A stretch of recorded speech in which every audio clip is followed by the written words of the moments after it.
The 6 Ages of the World, also rarely 7 Ages of the World, is a Christian historical periodization first written about by Saint Augustine circa 400 AD. It is based upon Christian religious events, from the creation of Adam to the events of Revelation. The 6 ages of history, with each age lasting approximately 1,000 years, were widely believed and in use throughout the Middle Ages. And until the Enlightenment, the writing of history was mostly the filling out of all or some part of this outline. The outline accounts for 7 ages, just as there are 7 days of the week, with the 7th age being eternal rest after the final judgment and end times, just as the 7th day of the week is reserved for rest. It was normally called the 6 Ages of the World because in Augustine's schema they were the ages of the world, of history. While the 7th age was not of this world but, as Bede later elaborated, ran parallel to the 6 ages of the world.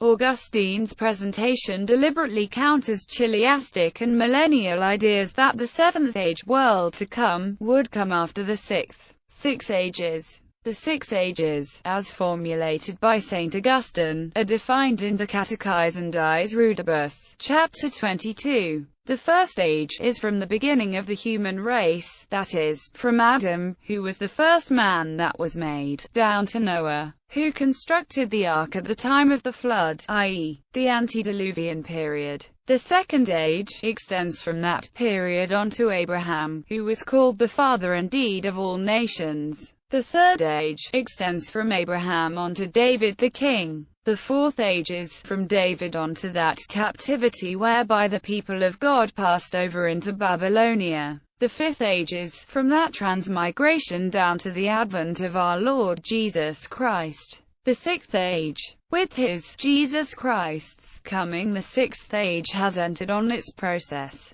The ages reflect the 7 days of creation, of which the last day is the rest of Sabbath, illustrating the human journey to find eternal rest with God, a common Christian narrative theory. Although Augustine was the first to work out the full system of the 6 ages, it draws on ideas from Roman historiography and from the genealogies of the New Testament. The idea that each age lasts 1,000 years is based on 2 Peter chapter 3 verse 8. But of this one thing be not ignorant, my beloved, that one day with the Lord is as 1,000 years, and 1,000 years as one day. The interpretation was taken to mean that mankind would live through 6 1,000-year periods, with the 7th being eternity in heaven, or according to the Nicene Creed, a world to come. Medieval Christian scholars believed it was possible to determine the overall time of human history, starting with Adam, by counting forward how long each generation had lived up to the time of Jesus, based on the ages recorded in the Bible. While the exact age of the earth was a matter of biblical interpretive debate,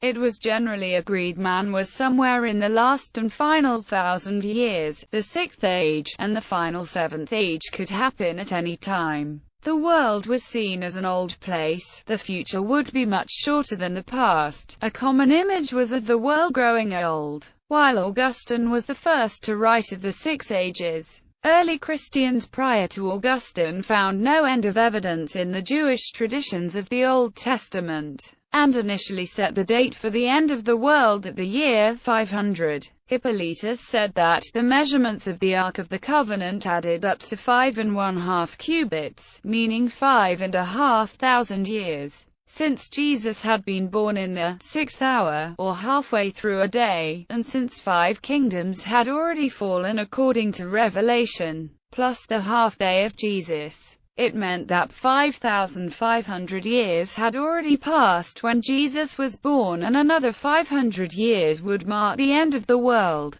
An alternative scheme had set the date to the year 202, but where this date passed without event, people expected the end in the year 500. By the 3rd century, Christians no longer believed that the end of the ages would occur in their lifetime, as was common among the earliest Christians.